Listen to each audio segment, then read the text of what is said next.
नमस्कार, मैं हूं स्नेहा राय और आप देख रहे हैं नेक्स्ट 9 लाइफ। जैसा कि आप सभी को पता है कि ऐश्वर्या शर्मा अपने पास्ट रिलेशनशिप को लेकर काफी चर्चे में आ गई है। जी हां, राहुल पांड्या नाम की शख्स ने दावा किया है कि ऐश्वर्या शर्मा और उनका 7 साल का रिलेशनशिप था और इसी बीच एक कॉल रिकॉर्डिंग सामने आई है जिसमें राहुल पांड्या ने अपनी और ऐश्वर्या शर्मा की पूरी जर्नी के बारे में बताया है कि कैसे वो लोग कहाँ मिले। ऐश्वर्या शर्मा ने पुणे गई, उन्होंने वहां क्या किया, मुंबई कैसे आई, उन दोनों का रिलेशनशिप क्या था, क्या दिक्कतें हुई कि वो दोनों साथ में नहीं थे। और कहीं ना कहीं खबरें आ रही है कि जहां ईशा मालवीय के करंट बॉयफ्रेंड समर्थ की एंट्री हुई है, जिस वजह से अभिषेक और ईशा के रिश्तों में दरार आ गई है। अब कहा जा रहा है कि अब ऐश्वर्या शर्मा के बॉयफ्रेंड राहुल पांड्या की भी बिग बॉस में एंट्री हो सकती है। अब देखना ये होगा कि क्या राहुल पांड्या के एंट्री होने से नील और ऐश्वर्या शर्मा के रिश्तों में दरार आती है। ये तो पता चलेगा बिग बॉस देखने से ही। तो आज अभी इस रिपोर्ट में हम आपको बताते हैं कि आखिर राहुल पांड्या ने कॉल रिकॉर्डिंग में क्या क्या बातें कही है, ऐश्वर्या शर्मा को लेकर उन्होंने उनकी क्या सोचे, उनका क्या मानना है कि ऐश्वर्या शर्मा और उनके बीच क्या हुआ था। तो आइए चलिए देखते हैं इस हमारे रिपोर्ट को। हाल ही में ऐश्वर्या शर्मा के पास्ट रिलेशनशिप को लेकर खबरें आ रही हैं। वहीं उनके रिलेशनशिप को लेकर राहुल पांड्या का एक कॉल रिकॉर्डिंग सामने आया है जिसमें वो बातचीत करते हुए दिखे हैं और उन्हें बताया है कि कैसे ऐश्वर्या शर्मा और वो मिले और उनकी लव स्टोरी कैसे स्टार्ट हुई और सारी चीज़ें क्या क्या हुआ था। जब उनसे पूछा गया कि उनका रिलेशनशिप कब स्टार्ट हुआ था तो उन्होंने बताया कि उनका रिलेशनशिप कम से कम 2011 में स्टार्ट हुआ था। और उनसे पूछा गया कि कब तक उनका रिलेशनशिप रहा तो उन्होंने कहा कि 2011 से लेकर 2017 तक। उसमें उन्होंने ये भी बताया कि उन दोनों के बीच कभी नोक झोंक नहीं होती थी, इतनी हल्की फुल्की नोक झोंक तो हो ही जाती थी पर कभी उन दोनों के बीच बड़ा झगड़ा नहीं हुआ। वो दोनों एक दूसरे से काफ़ी ज़्यादा प्यार करते थे। जब उनके फादर को पता चला कि ऐश्वर्या शर्मा और राहुल पांड्या का रिलेशनशिप है तो उनके फादर काफ़ी गुस्सा हुए थे। उन्होंने राहुल पांड्या ने बताया कि वो डीआईडी का ऑडिशन भी दे चुके हैं और वो मुंबई में जाके वहाँ पे वर्कशॉप से बहुत चलाते थे। डीआईडी के ऑडिशंस में हर जगह पर उन्हें सफलता हासिल मिली थी। लेकिन जब उनके पापा को पता चला हाल ही में, पर उन्होंने ये भी बोला कि वो चीज़ें कॉन्फिडेंशियल रखे थे, उन्होंने किसी को ये सारी चीज़ें बताई नहीं थी।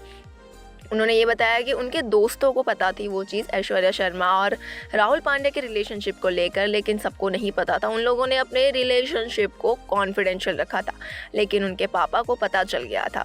राहुल पांड्या ने ये भी बताया कि ऐश्वर्या शर्मा और वो दोनों एक ही कॉलोनी में रहते थे। उन्होंने बताया कि उनके पापा भी वहाँ पर उन दोनों एक ही कॉलोनी में दोनों लोग रहते थे। वहाँ पे राहुल पांड्या ने ये भी बोला कि वो दोनों एक दूसरे से इतना प्यार करते थे। राहुल पांड्या भी उनके लिए काफ़ी ज़्यादा लॉयल थे और उन्होंने ये भी बता दिया कि उन दोनों ने सोच लिया था कि आखिरी में अगर कुछ नहीं होगा तो वो दोनों भाग जाएंगे। यहाँ पे भाग जाने का मतलब है कि वो दोनों भाग कर शादी कर लेंगे। वो दोनों ने यहाँ तक भी सोच लिया था। जैसे ही उनके पापा को पता चला तो काफ़ी गुस्सा हुए थे और वो अब फादर राहुल के घर तक पहुंच गए थे कि इस सब सारी चीज़ों को लेकर, ऐश्वर्या शर्मा और राहुल पांड्या के रिलेशनशिप को लेकर। पहले राहुल जो है जॉब करते थे, वो मार्केटिंग सेक्टर में जॉब करते थे। जब उनसे पूछा गया कि आप क्या करते थे तो उन्होंने बताया कि वो मार्केटिंग सेक्टर में जॉब कर चुके हैं। उन्होंने कहा कि मैं जॉब इसलिए कर रहा था ताकि ऐश्वर्या की सारी ड्रीम पूरे कर सकूं। कहा कि उसके ड्रीम पूरे करने के लिए जॉब किया मैंने। एक्टिंग में जाना था तो उस चीज़ के लिए भी उन्होंने उनके लिए सपोर्ट किया। उन्होंने कभी भी ऐश्वर्या शर्मा को रोका टोका नहीं। उन्होंने ये चीज़ नहीं कहा कि नहीं तुम एक्टिंग में नहीं जाओगे। उन्होंने हमेशा ही ऐश्वर्या शर्मा को सपोर्ट किया था और ड्रेसेस भी ला कर दे रहे थे जो उन्हें ड्रेसेस चाहिए थे। उन्होंने कभी ड्रेसेस के लिए भी मना नहीं किया कि नहीं मैं तुम्हें ये ड्रेस नहीं ला के दूंगा। ऐश्वर्या शर्मा की सारी डिमांड्स उन्होंने पूरी की थी। उन्होंने ऐसा कॉल रिकॉर्डिंग में बताया। उन्होंने ये भी बताया कि ऐश्वर्या शर्मा 2015 में मुंबई आ गई थी।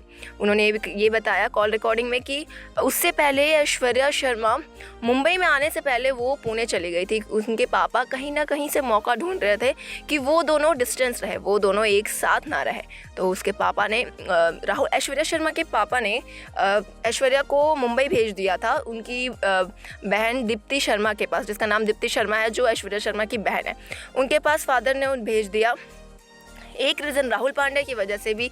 और पहले ऐश्वर्या शर्मा ने ये सोचा कि पहले वो बैंकिंग में तैयारी करेंगी। उन्होंने कहा कि वो बैंकिंग सेक्टर से स्टार्ट करेंगी अपना करियर। तो वहाँ बैंकिंग की तैयारी करने के लिए राहुल पांड्या से दूर रखने के लिए भी ऐश्वर्या शर्मा के पापा ने उन्हें वहाँ पर उनकी बहन दीप्ति शर्मा के साथ भेज दिया था। तो राहुल ने ये भी बताया कि वो वहाँ ऐश्वर्या शर्मा से मिलने के लिए पुणे भी जाते थे, क्योंकि वो हमेशा से उन्हें सपोर्ट करते थे और उनसे प्यार करते थे। किसी को नहीं पता था कि राहुल पांड्या ऐश्वर्या शर्मा से मिलने के लिए पुणे भी जा रहे हैं। वहाँ पर जाकर उनके साथ घूमना फिरना सब कुछ होता था। वो वहाँ पे जाकर ऐश्वर्या शर्मा के साथ घूमते फिरते भी थे, लेकिन किसी को पता नहीं था, ना ही उनके पापा को भी ये चीज़ पता थी। फिर एक समय बहन की शादी के लिए ऐश्वर्या शर्मा वापस उज्जैन आई पुणे से। वो फिर वहाँ से शादी के बाद फिर उन्होंने बताया कि वो मुंबई उनके कोई रिलेटिव्स रहते थे जिन्होंने ऐश्वर्या शर्मा को वहाँ बुलाया। उनके भाई ने बोला कि ऐश्वर्या शर्मा अच्छी दिखती है तो एक बार ऑडिशन देने में क्या जाता है, और तो इस वजह से उन्हें मुंबई बुलाया गया। हालांकि उनके पापा को भी चाहते ही थे कि वो कभी राहुल से ना मिले उज्जैन में आने के बाद, क्योंकि दीप्ति की शादी हो चुकी थी। तो वो उन्होंने भी कहीं ना कहीं उन्हें ये चीज़ मिल गया कि वो यहाँ से दूर रहेगी और राहुल पांड्या से भी नहीं मिलेगी, तो उनके लिए और उनके परिवार के लिए भी अच्छा रहेगा और ऐश्वर्या शर्मा के लिए भी अच्छा रहेगा। उन्होंने जिस वजह से ऐश्वर्या शर्मा को मुंबई भेज दिया। अब यहाँ पर राहुल पांड्या ने ये चीज़ बोला कि वो इतने लॉयल थे, इतना प्यार करते थे कि वो ऐश्वर्या से मिलने के लिए मुंबई भी जाते थे। वो वहाँ जाते थे, उनके साथ घूमते भी थे। जब ऐश्वर्या मुंबई में रहने के बावजूद भी राहुल पांड्या भी उनसे जाकर मिला करते थे। ये चीज़ का भी उनके पापा को पता नहीं था। वहाँ पे पूछा गया, कॉल रिकॉर्डिंग में आया था कि उनसे पूछा गया कि ऐश्वर्या शर्मा कभी उनके लिए या अपने प्यार के लिए अपने पापा से कभी लड़ी नहीं। तब उस समय राहुल पांड्या ने कहा कि नहीं, उसने बहुत लड़ा था, जिस वजह से राहुल पांड्या को लेकर ऐश्वर्या शर्मा के पापा ने उन्हें बहुत मारा भी था। और क्योंकि लॉयल थे तो इसलिए वो चीज़ें उस समय नहीं बोल रहे थे उनके पापा को। हालांकि ऐश्वर्या शर्मा ने राहुल पांड्या के लिए बहुत मार खाई, ऐसा कॉल रिकॉर्डिंग में राहुल पांड्या ने कहा।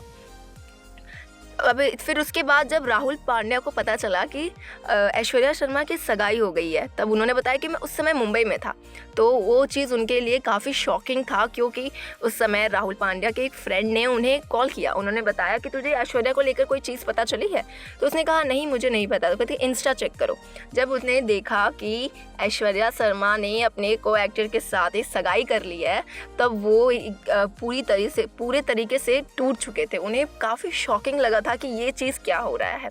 ऐश्वर्या शर्मा और मैं एक दूसरे से प्यार करते थे और अब ऐश्वर्या किसी और से सगाई कर चुकी है। तब वहाँ पे उनसे पूछा गया कि क्या आप लोग का कभी ब्रेकअप नहीं हुआ? तब राहुल पांड्या ने कहा कि नहीं, हमने कभी ब्रेकअप नहीं किया था। राहुल पांड्या ने कहा कि उस समय ऐश्वर्या शर्मा ने मुझे कहा था कि मुझे थोड़ा ब्रेक चाहिए, मुझे थोड़ा टाइम चाहिए, मुझे अपना करियर सेट करना है, मुझे अपनी एक्टिंग में करियर सेट करनी है, जिस वजह से उन्होंने राहुल पांड्या से थोड़े टाइम का समय मांगा था। हालांकि राहुल पांड्या ने उन्हें कहा था कि ठीक है, तुम अपना टाइम ले लो, सब कुछ ले लो। लेकिन राहुल पांड्या ने ये भी कहा कि हो सकता है कि वो मुझे अपनी ज़िंदगी से हटाना चाहती हो, इसलिए वो ये सब चीज़ें बोल रही हो कि मुझे टाइम चाहिए, मुझे थोड़ा ब्रेक चाहिए। लेकिन उस समय मुझे समझ नहीं आया, पर बाद में जब मैंने सगाई की चीज़ें देखी तब मुझे क्लियर हुआ कि ये सब चीज़ें उसने झूठ बोली थी। उसे मुझसे ब्रेक चाहिए था या वो मुझे अपनी लाइफ से हटाना थी, जिस वजह से राहुल पांड्या ने ये भी बताया कि वो काफ़ी डिप्रेस्ड हो चुके थे और उन्होंने सुसाइड करने की भी कोशिश की थी। वो चीज़ें रिवील कर सकता था, लेकिन उन्होंने ये बोला कि मैं चीज़ें रिवील कर सकता था, लेकिन मैं उस समय मैंने कुछ नहीं कहा। और उन्होंने अपने उनके पापा ऐश्वर्या शर्मा के पापा ने उन्हें आकर उनके घर पे नीच जाति ये सब के लिए बहुत काफ़ी सुनाया था, जिस वजह से राहुल पांड्या ने जॉब भी छोड़ दी थी। उन्होंने ये हो गया था कि अब तो मैं कुछ बनकर ही दिखाऊंगा। उनसे पूछा गया कि क्या कभी ऐश्वर्या शर्मा ने आपको कॉल नहीं किया क्या कुछ बताने के लिए? तो उन्होंने कहा कि उन्होंने अपनी शादी से 1 साल पहले कॉल किया, तो उन्होंने बस मेरा नॉर्मल हाल चाल लिया, क्या हुआ, कैसे कर रहे हो, करियर कैसा चल रहा है।